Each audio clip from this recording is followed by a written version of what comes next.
यहाँ तक एक किस्म का माहिर डाइटिशियन एक्सपर्ट बनने तक क्या क्या फेस करना पड़ा? जो सबसे पहली चीज ये थी कि मेरा अपना वेट बहुत ज्यादा था। मैं 100+ पे थी, तो मुझे सबसे ज्यादा क्रिटिसिज्म इस बात को होती थी कि खुद तो ये मोटी है, ये कैसे डाइटिशियन है। फिर इस चीज को प्रूव करने के लिए कि भाई मैं डाइटिशियन हूँ, मैंने अपने ऊपर अपने एक्सपेरिमेंट स्टार्ट किया और मैंने अपना 32 kg वेट लूज किया। जितना आप स्लोली अपने वेट को कम करते हो उतना ज्यादा वो प्रोलॉन्ग आपके इफेक्ट्स आते हैं। तो माहिर डाइटिशियन, ये जो सीजन जैसे अब स्टार्ट हुआ है, तो इसके हवाले से क्या ऐसे मेजर्स लेने चाहिए जिससे कम से कम हम बीमारियों से बच सकें? डाइट्स में ना हमें सबसे ज्यादा जिस चीज को इम्प्लीमेंट करना चाहिए ना, वो होते हैं न्यूट्रिएंट्स यानी एंटीऑक्सीडेंट्स, जो हमारी स्किन को अच्छा रखते हैं, हमें बीमारियों से बचाते हैं। अब वो ज्यादातर पाए जाते हैं फ्रूट्स में और वेजिटेबल्स। तो सबसे जो मेन चीज है वो बच्चों को भी इवन और बड़ों को भी फ्रूट्स और वेजिटेबल्स का इस्तेमाल लाजमी करना चाहिए। बहुत सारी खवातीन जो है वो शादी के बाद मसाइल का शिकार होती है। इस हवाले से आपकी क्या सोच? हर लड़की को इतना ज्यादा अपने ऊपर वर्कअप करने की जरूरत है कि वो इस चीज ड्रीमी वर्ल्ड से वो निकले, वो रियलिटी वर्ल्ड में आ जाए। देखिए, मेंटालिटीज डिफरेंट करती है। अगर कोई एक मर्द है वो चाहता है कि औरत उसके कंधों से कंधा मिलाकर चले, तो उसको चाहिए तब वो वर्किंग लेडी से शादी करे। लेकिन अगर कोई बंदा है जिसको वर्किंग लेडी नहीं पसंद है, जो चाहता है कि मेरी बेगम जो है वो घर के काम करे, तो उसको फिर ऐसी लड़की से शादी करनी चाहिए जो कि वर्किंग ना हो, जो जॉब ना कर रही हो या जो अपना बिजनेस ना रन कर रही हो।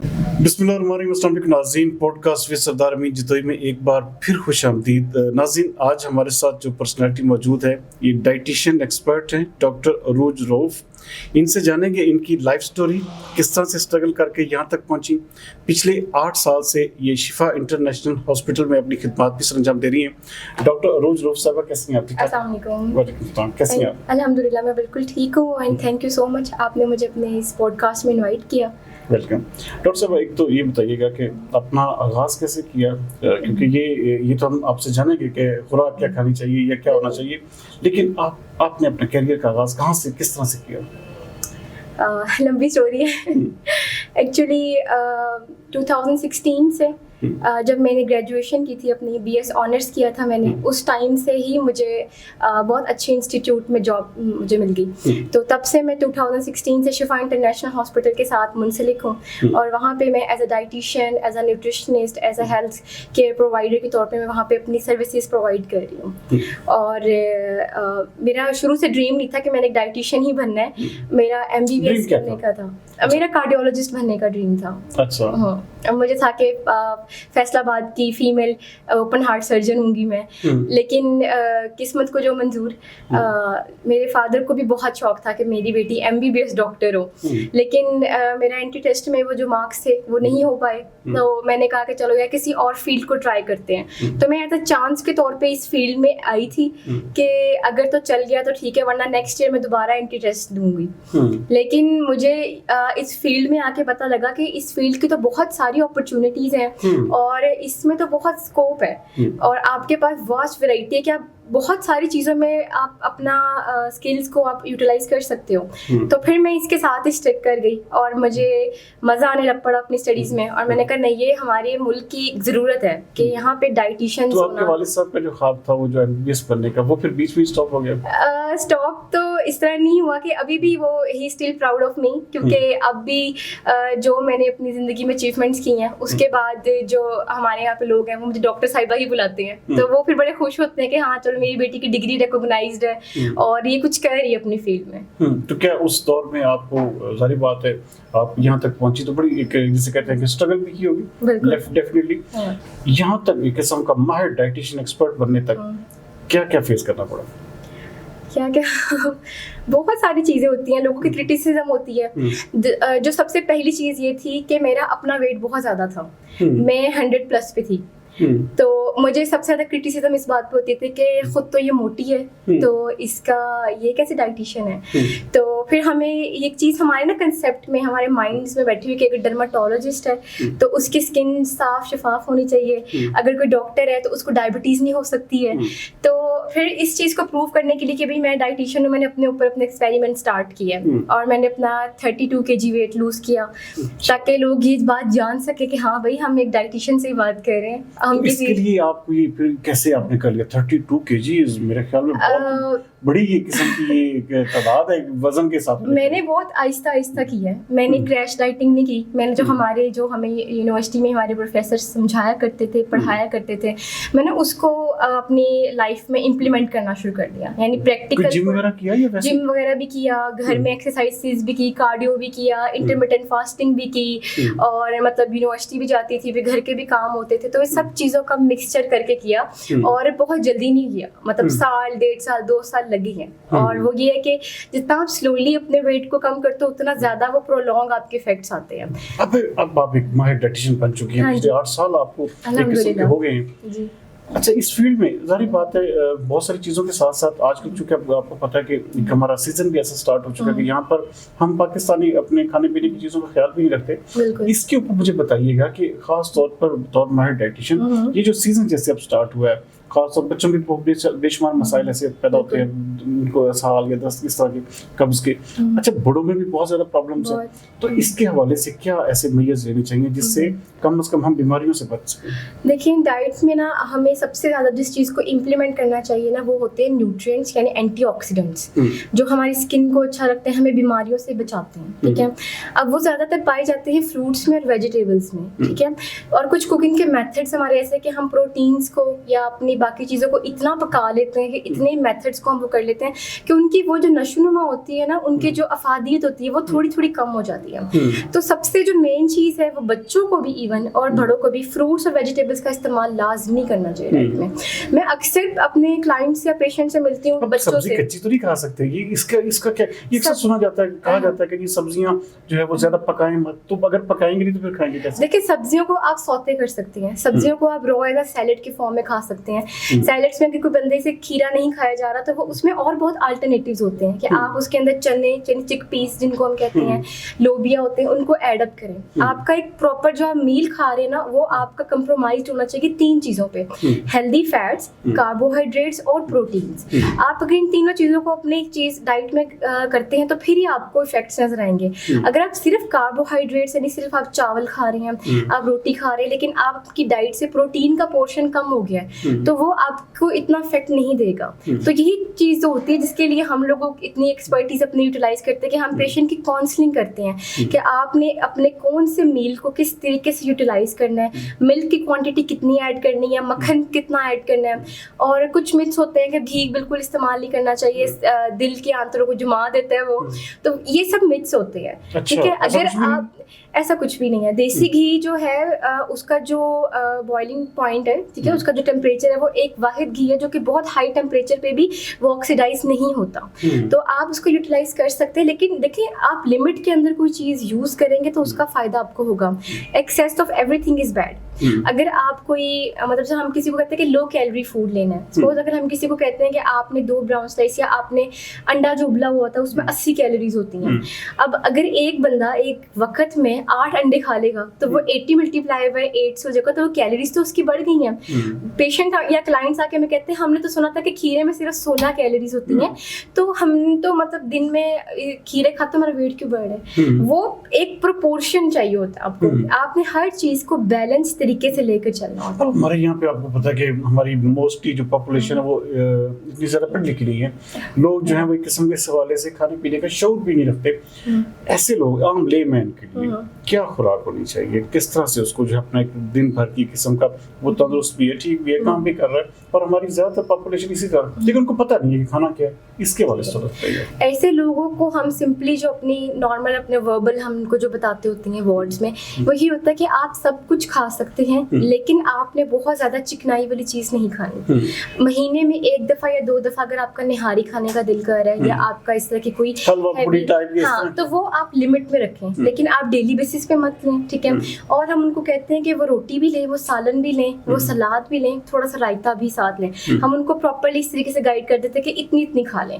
अब एक बंदा है जिसको देख के पता लग जाता है कि इसकी रिक्वायरमेंट है, ये 2 रोटियां एक वक्त में खा लेगा, ये डाइजेस्ट कर लेगा। लेकिन वही एक अगर पेशेंट हमारे पास आए जो वार्ड में एडमिट है, जो उसकी मोबिलिटी बिल्कुुल भी नहीं है, चल फिर नहीं सकता, उसको हम आधी रोटी भी नहीं कह सकते हैं क्योंकि उसको डाइजेस्ट नहीं होगी। तो पेशेंट को देख के, उसको एनालाइज करके, उसके रिस्क फैक्टर्स, उसकी न्यूट्रिशनल डेफिशिएंसीज को देख के हम एक प्रॉपर पर्सनलाइज प्लान देते हैं पेशेंट्स को।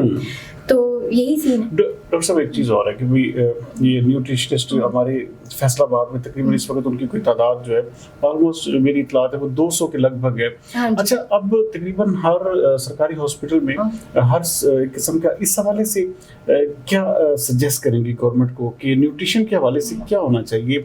क्योंकि अब देखिए इतनी बड़ी तादाद बच्चियों की किस्म की वो एज ए न्यूट्रिशनिस्ट आ रही हैं या मेल भी आ रहे हैं, तो इनके हवाले से क्या होना चाहिए?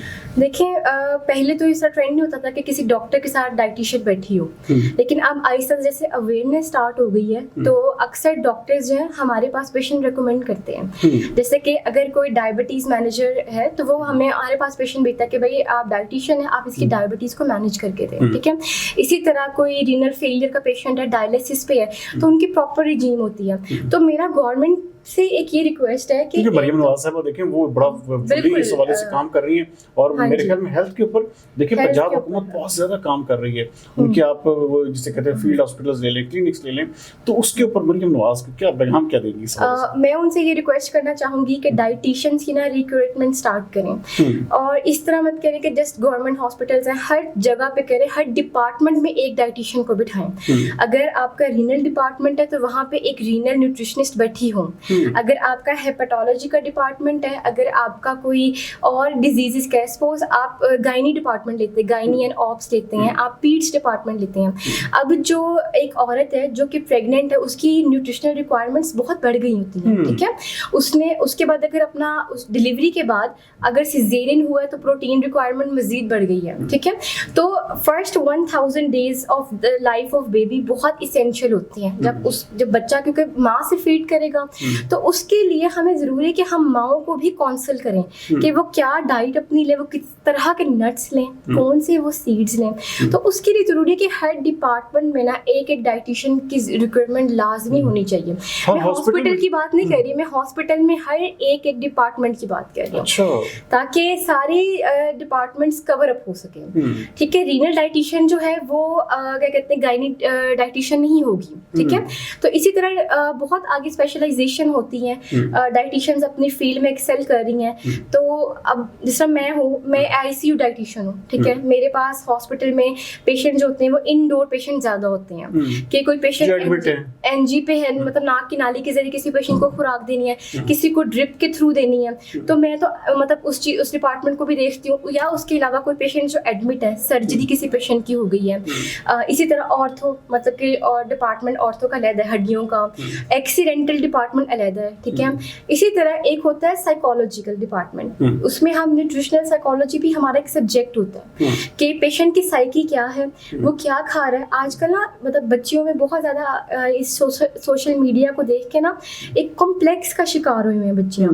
वो कुछ हमारी टर्म्स होती हैं बुलिमिया नर्वोसा, तो एनोरेक्सिया नर्वोसा, उसमें होता है कि पेशेंट या क्लाइंट अनइंटेंशनली अगर वो कोई मील खा लेती हैं तो वो सेल्फ इंड्यूस्ड वॉमिटिंग करती हैं ताकि उनका जो खाना है ना वो उनकी बॉडी में मच जाए और उनकी कैलोरीज ना लग जाए, उनको वो वेट लूज करता। उस चीज़ में वो इतनी ज़्यादा माल नरिशमेंट की तरफ चली जाती हैं, वीक हुई होती हैं, लीन हुई होती हैं। इस तरह के पेशेंट्स को डील करने के लिए डाइटिशियन अलहदा होती है, ठीक है, ताकि वो उनकी काउंसलिंग भी करे, वो उनका सारा बैकग्राउंड देखे, उनकी फैमिली में कोई प्रॉब्लम्स हैं। तो मेरी तो गवर्नमेंट से यही रिक्वेस्ट है कि हर हॉस्पिटल में, हर डिपार्टमेंट में एक एक डाइटिशियन को साथ में रखें। और डॉक्टर्स भी अब तो मतलब माशाल्लाह बहुत ये भी चीज़ है कि आपके जैसे आप तो चलें एक अच्छे इंस्टीट्यूशन में इस वक्त जो है वो शिफा इंटरनेशनल में काम कर रही हैं। अच्छा, हमारी बेशुमार न्यूट्रिशनिस्ट बेचारी वो इस वजह से बाहर नहीं जा पाती, अपना कैरियर आगे। अब यहाँ की आपकी जो एक किस्म की काउंसिल वगैरह भी इस हवाले से मेरे ख्याल में आई थिंक वो नहीं है, इसके हवाले से क्या सजेस्ट करेंगे? हमारी कुछ बनी हुई हैं सोसाइटीज, लेकिन कोई भी सोसाइटी ऐसी नहीं है जिसको हम इंटरनेशनल रिकॉग्नाइज कर सकें। तो मैं चाहती हूँ कि डाइटिशियंस और न्यूट्रिशनिस्ट की भी एक सोसाइटी बने, गवर्नमेंट की तरफ से अप्रूव्ड हो, उसकी मेंबरशिप्स हो, हर महीने 2 महीने बाद उसमें किसी नए टॉपिक को लेकर सेमिनार्स हो जिसमें डाइटिशियंस एक्टिवली अपना रोल अदा करें, लोगों की अवेयरनेस करें। जैसा कि हम लोग अपने भी अक्सर ही कोई टॉपिक आ, जैसा सीलिक डिजीज है बच्चों में आजकल, पहले पाकिस्तान में इतना नहीं देखा ट्रेंड था कि बच्चों को ग्लूटेन एलर्जी है, ठीक है। सीलिक बेसिकली ऐसी डिजीज में बच्चों से गंदम नहीं खाई जाती है, वो डाइजेस्ट नहीं कर पाते हैं। ऐसे बच्चे कोई गंदम का बना हुआ बिस्किट या रोटी खा ले तो उनका या तो पेट खराब हो जाता है या उनकी बॉडी में रैशेज हो जाते हैं। तो इस तरह की कोई कंपेन्स चलाएं, बार बार ब्रोशर्स छपवाएं। डाइटिशियंस जब जाहिर बात है एक ग्रुप में काम करेंगी तो वो बहुत ज़्यादा वास्ट, एक तो हमें भी एक्सपीरियंस मिलेगा, दूसरा हमारी सोसाइटी में मजीद अवेयरनेस आएगी। तो इसके मुतालिक ये जो सेमिनार्स कंडक्ट होते हैं एक प्रॉपर एक सोसाइटी हो और वो सोसाइटी इंटरनेशनली रिकॉग्नाइज्ड हो। जिस तरह हम लोग बाहर के मुल्कों में जाके, दुबई में या डिफरेंट जगहों पे जाके हम कोई सेमिनार अटेंड करते हैं, हम एक उसका CME जिसको हम कहते हैं, हम वो चीज़ अटेंड कर रहे हैं, उसके नंबर्स मिल रहे हैं, हमें पॉइंट्स मिल रहे हैं। इसी तरह पाकिस्तान में भी होना चाहिए कि बाहर के मुल्क से भी डाइटिशियंस आएँ, हमारी डाइटिशियंस को भी समझाएं और हमारा उनके साथ एक्सपोजर हो। तो जितना आप बाहर निकलते हो, जितना आप लोगों के साथ इंटरेक्ट करते हो, उतनी आपकी फील्ड एक्सेल करती है। आप कितनी जगहों पर जा चुकी हैं इस हवाले से? मैं पाकिस्तान के अंदर तो बहुत जगह पे जा चुकी हूँ। लाहौर में, लाहौर, इस्लामाबाद, कराची और इसके अलावा अब्रॉड भी गई हैं? हाँ जी, मैं दुबई गई हुई हूँ। दुबई इंटरनेशनल न्यूट्रिशन कांग्रेस थी 2019 में, वो मैंने अटेंड की थी। वहाँ पे सारे दुबई के हेल्थ अथॉरिटी के मेंबर्स वगैरह आए हुए थे, उसको मैंने अटेंड किया। It was a 3-day conference, तो वो मेरा एक्सपीरियंस है।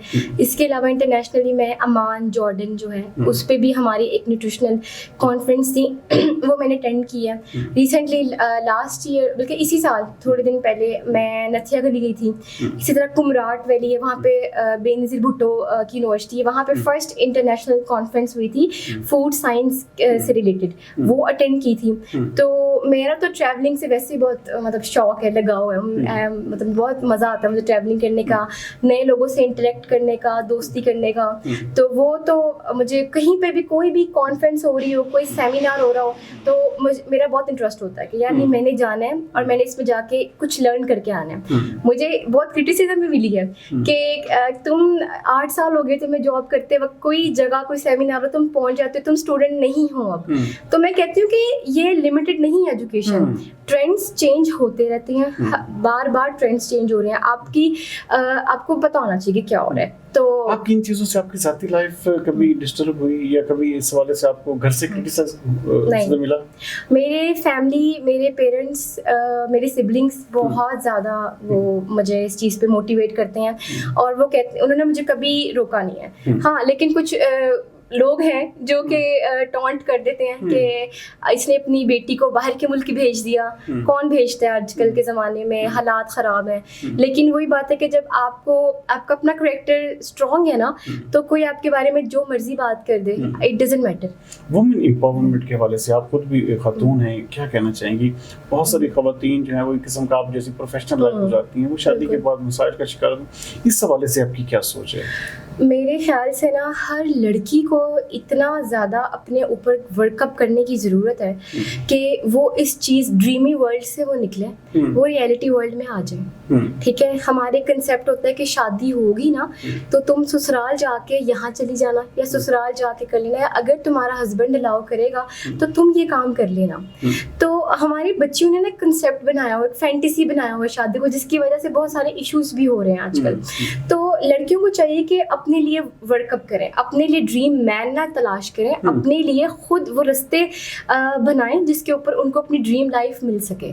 ठीक है, शादी करें, एक अच्छा लाइफ पार्टनर मिले, लेकिन अपने आप को फाइनेंशियली, फिजिकली, मेंटली इतना स्ट्रॉन्ग करें कि कल को खुदा ना खास्ता अगर कुछ ऐसा हो जाता है कि वो अपने आप को खुद स्टैंड करें, तो वो किसी के मोहताज ना हो, वो अपने पेरेंट्स पे बोझ ना बने। जैसा हमारी सोसाइटी में होता है कि अगर ये तलाक लेके घर आ गई है तो अभी अपने माँ बाप के ऊपर बोझ है। तो ऐसी जो लड़कियां हैं या ऐसी जो औरतें हैं जो मतलब अब उनके शौहर उनको खर्चा नहीं देते हैं, उनसे मेरे मैं उनको यही कहूँगी कि अपने आप को ना किसी चीज़ में लगाएं। छोटा बिजनेस स्टार्ट करें, आहिस्ता आहिस्ता अल्लाह ताला तरक्की दे देता है। हर सूरत में जो इंसान मेहनत कर रहा है उसको उसकी मेहनत का सिला ज़रूर मिल जाएगा।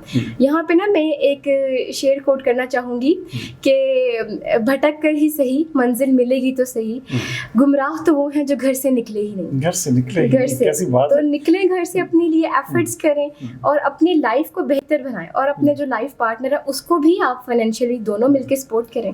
म्यूजिक भी सुनती हैं? हाँ, बहुत। किसको पसंद किसको करती हैं? मैं पाकिस्तान से अगर बात करें तो आतिफ असलम मेरे फेवरेट हैं और फरहान सईद भी मुझे पसंद है। और इसके अलावा अगर इंडिया से कहें तो मुझे के जो कि अब तो नहीं है, और अरिजीत सिंह। मतलब म्यूजिक से मेरा लगाव है, अमेरिकन, इंग्लिश, मतलब हर तरह का म्यूजिक सुन लेती हूँ। कौन सा गाना कौन सा पसंद है जो अक्सर आपको भी गुनगुना लेती हैं? गाने फ्रेंड्स के साथ तो अक्सर गाते रहते हैं, और वो फिर डिपेंड करता है मूड पे कि वाइब कैसी है। अगर तो बारिश का मौसम है तो वो कोई थोड़ी बारिश टाइप के गाने हो जाते हैं, और अगर कोई वैसे सैड टाइप की वो चल रहा है तो थोड़ा सैड गा लेते हैं। कौन सा ऐसा गाना जो अक्सर आप गुनगुनाती हैं? कौन से गाने? अच्छा, याद नहीं है? याद तो है, लेकिन वो जस्ट फ्रेंड्स के लिए, ये कैटेगरी सिर्फ मेरे दोस्तों के लिए कि मैं उनके साथ हर तरह के गाने गा लेती हूँ। और कोई सुनाना चाहेंगे कि ऐसा कोई थोड़ा सा एक दो बोल जो आपको अच्छे लगे कि आपने कभी वो जिसे कहते हैं हमेशा गुनगुनाए हों या दोस्तों के साथ? अब तो इस टाइम तो नहीं याद आ रहा। अच्छा, इस टाइम याद नहीं आ रहा। चलें, फ्रेंड्स रिक्वेस्ट करते हैं तो फिर उनकी रिक्वेस्ट पे गा लेती होती हूँ। नहीं, कोई अरिजीत सिंह का या कोई इस तरह का कोई ऐसा, चाहे वो आतिफ असलम का कोई एक बोल जो आपको याद हो? इस टाइम तो मैं बिल्कुल ब्लैंक हूँ। अच्छा, इस टाइम ठीक है। अच्छा, खुशबू कौन सी पसंद है? मुझे ना बहुत स्वीट फ्रेगनेंसेस नहीं पसंद, मुझे फ्रेंच फ्रेगनेंसेस पसंद है। और इतर टाइप की परफ्यूम्स, मुझे अरेबिक परफ्यूम से मुझे सख्त एलर्जी है। आई प्रेफर फ्रेंच एंड मतलब मुझे मज़ेदार सी पसंद है जिसमें थोड़ा फ्रूटी फ्रेगरेंस भी हो, वुडी सेंट भी हो। तो वो मैं मतलब परफ्यूम्स की तो मैं बहुत ज़्यादा क्रेज़ है मुझे। कलर कौन सा पसंद है? कलर्स मतलब हर कलर मेरा फेवरेट है, लेकिन ब्लैक मेरा फेवरेट है। ब्लैक ज़्यादा पसंद? मेरे वार्डरोब में ब्लैक ही है सिर्फ। मतलब अच्छा। मुझे ढूंढना पड़ता है कि अब मैं और कौन सा कलर ऐसा निकालूं जो कोई और हो। ब्लैक के अलावा हो? हाँ। मोहब्बत हुई कभी जिंदगी? मोहब्बत नहीं करनी चाहिए इंसान को, खुद से करनी चाहिए। आप जिस चीज़ को किसी दूसरे बंदे में तलाश कर रहे हो, कहीं ना कहीं वो आपके अंदर ही कोई खामी होती है। तो मैंने एक अपनी ज़िंदगी के एक्सपीरियंस से ये सीखा है कि आपको सबसे ज़्यादा जो प्यार करना चाहिए ना, वो आपको अपनी ज़ात से करना चाहिए। उसके बाद आपको कोई पसंद आ जाए तो आप उससे इजहार ज़रूर करो, लेकिन आप अपनी लाइफ टोटली किसी पर डिपेंड मत करो। आप अक्सर हमारा यहाँ पे सीन चलता है कि किसी और के खातिर हम अपनी ख्वाहिशात को, अपनी डिग्रीज को, अपनी तरजीहात को साइड पे कर देते हैं, और वो जो बंदा जो हमें थोड़े दिन पहले मिला होता है या कोई फ्रेंड आपकी, आप उसको प्रायोरिटाइज करना शुरू कर देते हो। तो सबसे पहले ज़िंदगी जीने का असूल ये है, जो मैंने कभी भी नहीं वैसे किया लेकिन मैं अब इसको आहिस्ता आहिस्ता अपनी लाइफ में प्रैक्टिसिंग में लेकर आना शुरू हुई हूँ कि मैंने अब खुद से प्यार करना शुरू किया। लोगों से भी करती हूँ, आई एम काइंड इनफ कि कोई मुझसे, कभी मैं किसी से लड़ी नहीं हूँ, कभी मेरी घर वालों को मेरी किसी से शिकायत नहीं हुई है, लेकिन अब मैंने प्रायोरिटी लिस्ट अपनी चेंज कर लिया। अब जो चीज़ मैं पसंद करती हूँ पहले मैं उसको प्रायोरिटाइज करती हूँ, फिर मैं अपने बाकी किसी और को देखती हूँ। कोई ऐसा वाक़या जो आज तक आपको याद हो जिंदगी का? मेरे पास एक पेशेंट आई थी, ठीक है, और उनका बेटा था। पहले उनका बेटा ही मेरे पास आया करता था and he was very obese.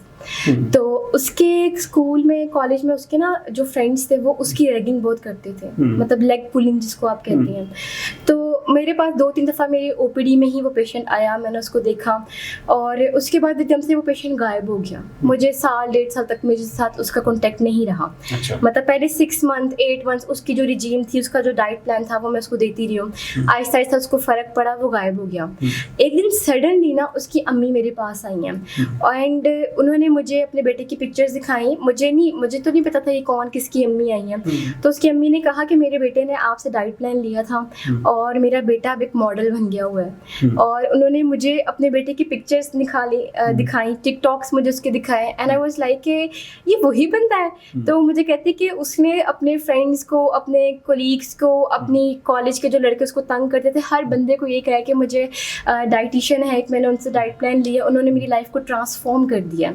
तो वो जो उसकी अम्मी का जो ग्रेटिट्यूड था ना कि मेरा बेटा पहले घर आता था, वो ही वाज गेटिंग साइको, कि ये कुछ खाता नहीं था, और वो कहती है कि जो उसकी कुछ आपने जिम्स बताई थी, कुछ पैटर्न्स बताए थे, वो मैंने भी फॉलो किए हैं। तो डॉक्टर साहब मैंने भी अपना वेट कम किया है। तो मैं आपको सिर्फ बताने के लिए आई हूँ कि मेरा बेटा फिलहाल लाहौर में होता है। तो मेरी कल परसों से बात है, तो उसने कहा कि मामा मैंने उनको थैंक यू कहना है। उसके पास मेरा कॉन्टैक्ट नंबर नहीं था, तो उसने अपनी अम्मी को भेजा, और मतलब मैंने जब उसको देखा है बस लाइक के वाओ, वेरी गुड अचीवमेंट। पर एक अचीवमेंट के बाद इस तरह फिर आपको बूस्ट अप मिल जाता है कि आप लोगों की ज़िंदगी को ट्रांसफॉर्म कर रहे हो, तो फिर और भी बूस्ट अप मिल गया। फिर मेरे कुछ मतलब मैंने एज अ लेक्चरर के तौर पे भी यूनिवर्सिटी में पढ़ाया हुआ है, और कॉलेज भी है एक, उधर भी पढ़ाया हुआ है। तो मेरे अपने स्टूडेंट्स ही मुझसे बहुत ज़्यादा वो करते हैं कि हमारी मैम जो है वो मतलब हमें बहुत अच्छा समझाती हैं। मेरी फ्रेंड्स कहते हैं कि तुम्हें चाहिए कि तुम अपने नाम के साथ ना डाइटिशियन लिखने के साथ एक साइकोलॉजिस्ट भी लिख लो, बिकॉज वो कहते हैं कि तुम काउंसलिंग बहुत अच्छी करती हो। छोटा सा ब्रेक लेंगे जी, ब्रेक के बाद फिर दोबारा हाजिर होते हैं।